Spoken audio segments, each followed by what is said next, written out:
नमस्कार दोस्तों, स्वागत है आपका हमारे YouTube चैनल पर जिसका नाम है परीक्षिता एकेडमी। और आज के हमारे वीडियो में हम लेकर आए हैं MPPSC प्री 2022 को ध्यान में रखते हुए यूनिट 1 के MCQ के प्रैक्टिस सेट नंबर 3 है। इसका मतलब हम 2 वीडियो अपलोड कर चुके हैं जिसमें यूनिट 1 से संभावित क्या प्रश्न है एग्जाम में आ सकते हैं, या फिर कहे कि अगर हम यूनिट 1 को पढ़ चुके हैं तो रिवीजन के पॉइंट ऑफ व्यू से ये वाले वीडियो सीरीज हम चला रहे हैं। सो गाइज, आज का वीडियो भी है जो हमारा यूनिट 1 पर ही बेस्ड है। और आज हम मुख्य रूप से रियासत की बात करेंगे, वो भी गोंडवाना रियासत के बारे में। इस रियासत को पढ़ के मोस्टली हम जो है सारे क्वेश्चंस कवर कर लेंगे, सारे इंपॉर्टेंट चीज़ें जो हमें जानने चाहिए वो वाली बातें हम जान लेंगे।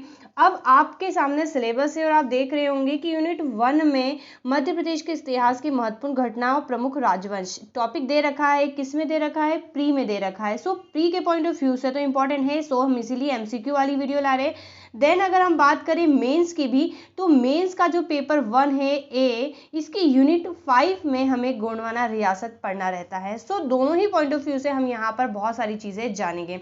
सो गाइज, अब टाइम वेस्ट नहीं करते हैं और स्टार्ट करते हैं हमारे क्वेश्चनों की सीरीज़ को। लेकिन इसके पहले कहना चाहेंगे कि अगर आप हमारे इस यूट्यूब चैनल पर नए हैं तो प्लीज़ हमारे चैनल को सब्सक्राइब करें, वीडियो को अंत तक देखें और बताएं कि वीडियो आपको कैसा लगा। चलिए तो स्टार्ट करते हैं पहले क्वेश्चन से और बात करते हैं गोंडवाना रियासत। गोंडवाना रियासत या हम कहें गोंड राजाओं की रियासत, ठीक है। तो इसके संदर्भ में किन स्रोतों से हमें जानकारी प्राप्त होती है या हमें कहाँ से जानकारी प्राप्त होती है? तो आपके सामने जो है 4 ऑप्शन दिख रहे हैं। पहला ऑप्शन है रामनगर का संस्कृत लेख। रामनगर के संस्कृत लेख की बात करें तो इसको 1667 में गढ़ा के शासक जो है हृदय शाह ने उत्कीर्णित करवाया था, ठीक है। किसने? हृदय शाह ने। दूसरा है कर्नल स्लीमेन, ये एक अंग्रेज था और इसने भी जो है अपना, जब ये भारत में रहा था तो अपने विवरण लिखे हैं। और 1837 में इसने भी गोंडवाना रियासत के बारे में जानकारी दी थी, जिसमें यादव राय से लेकर अंतिम शासक जो उस समय इसके हिसाब से सुमेर शाह तक का वर्णन था। जब और फिर एक और आता है गणेश नप्रवर्णम। यह जो है एक संस्कृत भाषा का श्लोक संग्रह है, आपको ध्यान रखना है, संस्कृत भाषा का श्लोक संग्रह है। और इसमें जो है 54 श्लोक है, जिसमें 63 शासकों का उल्लेख मिलता है शासन अवधि सहित। तो आप समझ गए होंगे। तो इसका आंसर जो होगा वो होगा उपरोक्त सभी, अर्थात उपरोक्त सभी के थ्रू जो है हमें गोंडवाना रियासत के बारे में जानकारी मिलती है। यहाँ पर आपको एक बात बताना चाहेंगे कि रामनगर का जो संस्कृत लेख है, रामनगर पड़ता है मंडला में, ठीक है। तो रामनगर कहाँ पर पड़ता है? रामनगर पड़ता है मंडला में। तो ये मंडला में स्थित है। तो ये जो रामनगर का संस्कृत लेख है, ये जो है पहला ऐसा हम कह सकते हैं उदाहरण है हमारे लिए, जिससे गोंड वंश की राजनीतिक सत्ता का हमको उल्लेख मिलता है। सर्वप्रथम उल्लेख हमें जिससे मिलता है वो है रामनगर का संस्कृत लेख। हमने आपको ईयर भी बताया है। तो यहाँ पर ये तीनों ही ऑप्शन में था, बट इसके अलावा और भी ऐसे शिलालेख या और भी कई ऐसी बुक्स है जिसमें गोंडवाना रियासत के बारे में जानकारी मिलती है। जिसमें आप सुन लीजिए, बटियागढ़ का शिलालेख जो कि दमोह का है, अकबरनामा, मासीर महमूद शाही, दमोह के सती लेख, वीर भानुदे काव्यम 1540 में जिन्होंने रचा था, और अमोदा शती लेख जो कि जबलपुर में मिला है, प्रेमशाह द्वारा रचित। तो यहाँ से भी जो है इसकी जानकारी हमें मिलती है। तो आप समझ गए होंगे पहले क्वेश्चन का आंसर, और इसमें हमने एक क्वेश्चन में सारी बातें बता दी आपको। अब जब गोंडवाना रियासत हम पढ़ रहे हैं तो यहाँ पर हम हमारे हैंड रिटन नोट्स का एक पार्ट लेके आए हैं, जिसमें हम बता रहे हैं आपको कि गोंडवाना रियासत कहाँ कहाँ पर फैली हुई थी। कई शासकों के समय पे हो सकता है ये अपने चरमोत्कर्ष पे रहा हो, और लेकिन डिफरेंट शासनकाल में जो इनका मेन एरिया रहता है वो कम ज़्यादा होता रहता है, क्योंकि लड़ाइयाँ होती रहती थी। तो यहाँ पर जो मुख्य रूप से ब्लॉक्स दिख रहे हैं ये वर्तमान मध्य प्रदेश का हिस्सा है। तो यहाँ पर मुख्य रूप से रहा है जबलपुर, नरसिंहपुर, गढ़मंडला, सिवनी, और नीचे वाला क्षेत्र जो है आज महाराष्ट्र में, और आप पूर्व साइड में देख सकते हैं ये वाला जो क्षेत्र है ये पड़ता है छत्तीसगढ़ में। चलिए आगे गोंडवाना रियासत के कुछ प्रश्न देखते हैं, लेकिन इसके पहले हम यहाँ पर जो है मुख्य रूप से कुछ शासकों के नाम देख लेते हैं। हमें पता होना चाहिए कि अगर हम ये वाला टॉपिक पढ़ रहे हैं तो यहाँ पर कौन से प्रमुख शासक रहे हैं। तो यहाँ पर हम देख सकते हैं यादव राय जो है, हृदय शाह, अर्जुन दास, इसको संग्राम शाह अलग है, ठीक है। दलपति शाह, रानी दुर्गावती भी जो है इन्हीं के वंश की शासिका थी। तो बिल्कुल हमें उसी के बारे में पढ़ना है। तो चलिए हमारा नेक्स्ट क्वेश्चन देखते हैं कि रामनगर के संस्कृत लेख का उत्कीर्णन किसने करवाया था। तो अभी हमने प्रीवियस स्लाइड में इसका आंसर दिया है। तो रामनगर का जो संस्कृत लेख है जो कि मंडला में है, उसको 1667 में गढ़ा के जो शासक थे हृदय शाह, उन्होंने उत्कीर्णित करवाया था। नेक्स्ट क्वेश्चन देखते हैं कि गणेश नप्रवर्णम में गोंड वंश के कितने शासकों का उल्लेख मिलता है। तो हमने देखा है कि गणेश नप्रवर्णम जो कि एक संस्कृत श्लोक संग्रह है, इसमें 63 शासकों का उल्लेख मिलता है और वो भी 54 श्लोकों में। और इसके विपरीत जो हमने अभी रामनगर का संस्कृत लेख पढ़ा था, उसमें 54 शासकों का विवरण मिलता है। चलिए, इंपेरियल गजेटियर के अनुसार गोंड कितनी शाखाओं में विभाजित थे। तो यहाँ पर गोंडों के बारे में जो है वर्गीकरण किया गया है। तो तमाम लोगों ने अपने अपने अकॉर्डिंग करा है। अगर हम इंपेरियल गजेटियर की बात करें तो इसके अनुसार गोंड वंश को जो है 2 शाखाओं में वर्गीकृत किया है। एक होते हैं राजगोंड जो कि कुलीन वर्ग के होते हैं, अर्थात पैसे वाले होते हैं। दूसरे होते हैं धुर गोंड जो कि साधारण होते हैं। और ठीक है, तो ये होता है। इसी प्रकार से एक वर्गीकरण और है जो स्टीफन फुश का है। इन्होंने गोंडों को जो है 4 भागों में विभाजित किया था: देवगोंड, सूर्यवंशी राजगोंड, देवगराड़िया गोंड और रावणवंशी गोंड। इसी प्रकार जेनकिंस ने भी इन्हें भौगोलिक आधार पर विभाजित किया था, जैसे कि देवगढ़ के देवगुड़ाड़िया गोंड, इस प्रकार से खटोला के खटुला गोंड, चांदा के जरिया गोंड, तो क्षेत्र के हिसाब से इन्होंने करा था। और इसी प्रकार से एक और वर्गीकरण हमें याद रखना चाहिए स्टीफन हिस्लॉप का। तो स्टीफन हिस्लॉप ने गोंडों के 12 भेद बताए थे। ठीक है, 12 भेद बताए थे। और 1929 में राजगोंडों के ने 2 पुस्तकों गोंडी धर्म पुराण और गोंडी धर्म विचार प्रकाशित की थी, जिसमें गोंडों की 4 शाखाएं मुख्य रूप से देवगोंड, सूर्यवंशी राजगोंड, देवगुड़ाड़िया गोंड और रावणवंशी गोंड को क्रमशः ब्राह्मण, क्षत्रिय, वैश्य आदि और शूद्र के समतुल्य बताया था। ये चारों वर्गीकरण हमने देखा स्टीफन फुश का था। चलिए, तो ये गोंडों का वर्गीकरण है। तो हमारे क्वेश्चंस के अकॉर्डिंग इसका आंसर है 2, इंपेरियल गजेटियर के अनुसार। चलिए नेक्स्ट देखते हैं, गोंड वंश का संस्थापक कौन था। तो गोंड वंश का जो संस्थापक है उसको यादव राय को माना जाता है। 1328 से में रहा था। और ये इसका जो जन्म है यादव राय का गोदावरी नदी के तट पर सहलगांव में हुआ था। और गणेश नप्रवर्णम अभिलेख में ऐसा बताया गया है कि जो यादव राय है को नागवंशी कछवा राजपूत माना गया है। ठीक है, नागवंशी कछवा राजपूत माना गया है। चलिए नेक्स्ट क्वेश्चन है कि गोंड वंश के शासक अर्जुन दास के समय सिक्कों के कौन से गुरु गढ़ा राज्य आए थे। अब हमने यहाँ पर यादव राय की बात करी, तो पहले आपको थोड़ा सा इनका एक ऑर्डर बता देते हैं। यादव राय के बाद जो है एक शासक आए थे खरजी, फिर इनके बाद शासक आए थे गोरक्ष दास, फिर गोरक्ष दास के बाद शासक रहे हैं सुखन दास या संगीन दास, और संगीन दास के बाद जो शासक आए थे उनका नाम है अर्जुन दास। तो अर्जुन दास की अगर हम बात करें तो 1500 ईस्वी से 1510 ईस्वी तक ही इन्होंने 10 साल ही केवल शासन किया है। और इनके शासनकाल में इनके बड़े बेटे ने इनके खिलाफ जो है विद्रोह कर दिया था, जिनका नाम है संग्राम शाह या आमण दास जिनको कहते हैं। ठीक है, इसका उल्लेख दमोह के सतीलेख में मिलता है। तो हमारे प्रश्न के अकॉर्डिंग अगर बात करें कि कौन से सिखों के गुरु यहाँ पर आए थे, तो वो है, उनका उत्तर है गुरु नानक देव जी।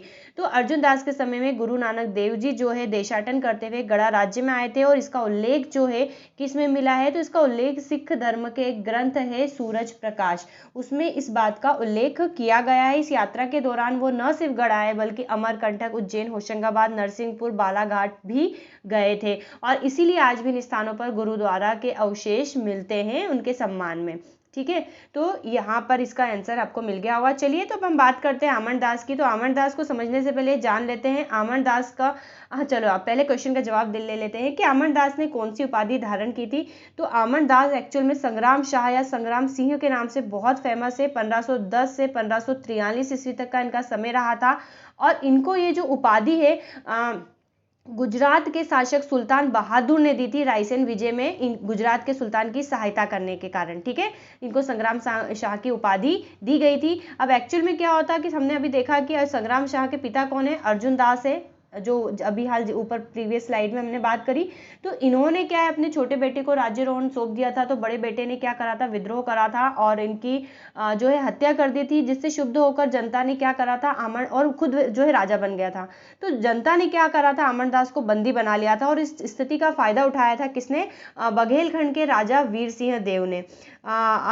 अब हम देख सकते हैं बघेलखंड लगभग रीवा सतना वाला पार्ट है, पास में ही पड़ता है। तो उन्होंने गढ़ा पर क्या करा था, आक्रमण कर दिया था, लेकिन फिर इन्होंने उनसे क्या करा था, अपने कृत्य की माफी मांगी थी। तो इससे वीर सिंह देव ने गढ़ा राज्य फिर से इन्हें लौटा दिया था। और इस बात का जो हमने भी स्टोरी सुनाई, इस बात की जानकारी वीर भानुदय काव्यम नामक पुस्तक में मिलती है कि इस प्रकार से वापिस से अमरदास को किस प्रकार से शासन प्राप्त हुआ। अब बन जाते हैं अमरदास शासक। तो अगला क्वेश्चन हम देखते हैं कि वह अपने शत्रुओं के लिए वैसा ही था जैसे कपास के पुंज के लिए प्रलयंकारी अग्नि।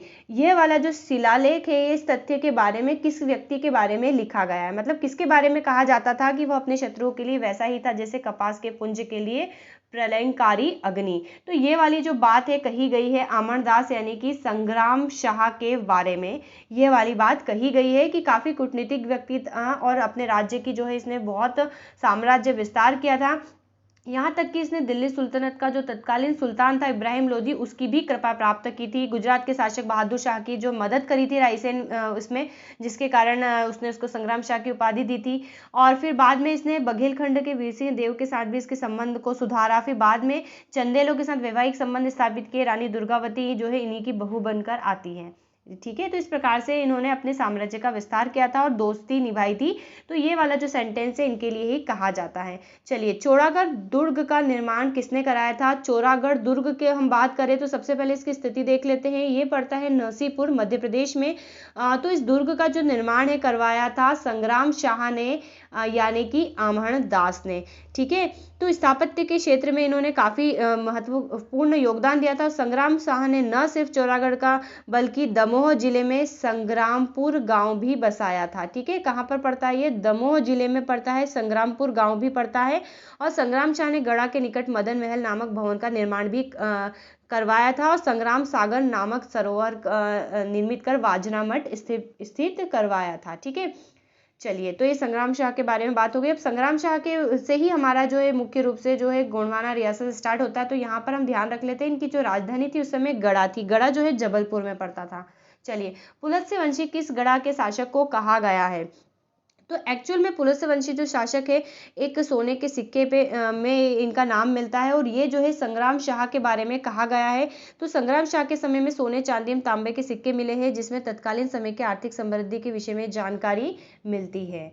चलिए, गढ़ा के शासकों का राजकीय चिन्ह क्या था। तो गढ़ा के शासकों का राजकीय चिन्ह जो है हाथी दबोचे हुए सिंह वाला शेर था। तो इसका सही जवाब है 4। इसके अलावा यहाँ पर सोने और चांदी के भी सिक्के मिले। तो सोने के सिक्के पर जो है पंजा मारता हुआ, ठीक है, पंजा मारता हुआ सिंह बताया गया है और इसी प्रकार चांदी के सिक्के पर जो है एक खड़ा शेर बताया गया है। ठीक है, तो ये चीजें भी हमें याद रखनी है। चलिए, रस रत्नमाला रचना किसकी है। तो रस रत्नमाला जो रचना है संस्कृत भाषा में लिखित है और ये जो है संग्राम शाह द्वारा लिखित इनकी स्वयं की रचना है। तो मान सकते हैं कि जो संग्राम शाह था साहित्य एवं संस्कृति का भी क्या था, संरक्षक था। ये बातें हमें याद रखनी है। तो आगे बढ़ते हैं कि संग्राम शाही विवेक दीपिका और दिव्य निर्णय नामक 2 निबंध किसके द्वारा लिखित है। तो एक्चुअल में संग्राम शाह ने ये नहीं लिखा है। तो इसका सही जवाब है वो है दामोदर ठाकुर। तो दामोदर ठाकुर जो है संग्राम शाह के संरक्षण में थे और इन्होंने इन्हीं के ऊपर संग्राम शाह विवेक दीपिका और दिव्य निर्णय नामक दोनों निबंध लिखे थे। चलिए, किसने अपनी राजधानी गढ़ा से जो है सिंगोरगढ़ के दुर्ग में शिफ्ट की थी। तो यहाँ पर ये थोड़ा सा इसको गलत ना समझना, सिंगोरगढ़ का दुर्ग जो कि स्थित है दमोह में। तो अब क्या है कि राजधानी गढ़ा किसके, संग्राम शाह के शासन तक राजधानी गढ़ा ही रही यानी कि जबलपुर में रही। इसके बाद जो है राजधानी शिफ्ट हो जाती है और वो सिंगोरगढ़ यानी कि दमोह में शिफ्ट हो जाती है और वो शिफ्ट कौन करता है, दलपति शाह शिफ्ट करता है। ठीक है, जिनकी शादी रानी दुर्गावती से होती है। तो दलपति शाह शिफ्ट करते हैं। आगे का क्वेश्चन है कि तत्व चिंतामणि की रचना किसने की। तो तत्व चिंतामणि की जो रचना है वो कही है महेश ठाकुर ने, जो कि दलपति शाह के दरबार में थे। और इसके अलावा भी जो है दामोदर ठाकुर हम देखा ही है कि इनके पिता के दरबार में थे और दलपत शाह के दरबार में केशव लोगाक्षी नामक विद्वान भी था और साथ में संत कपूर बाबा भी निवास करता था। लेकिन प्रश्न के अनुसार हमारा उत्तर ये रहेगा।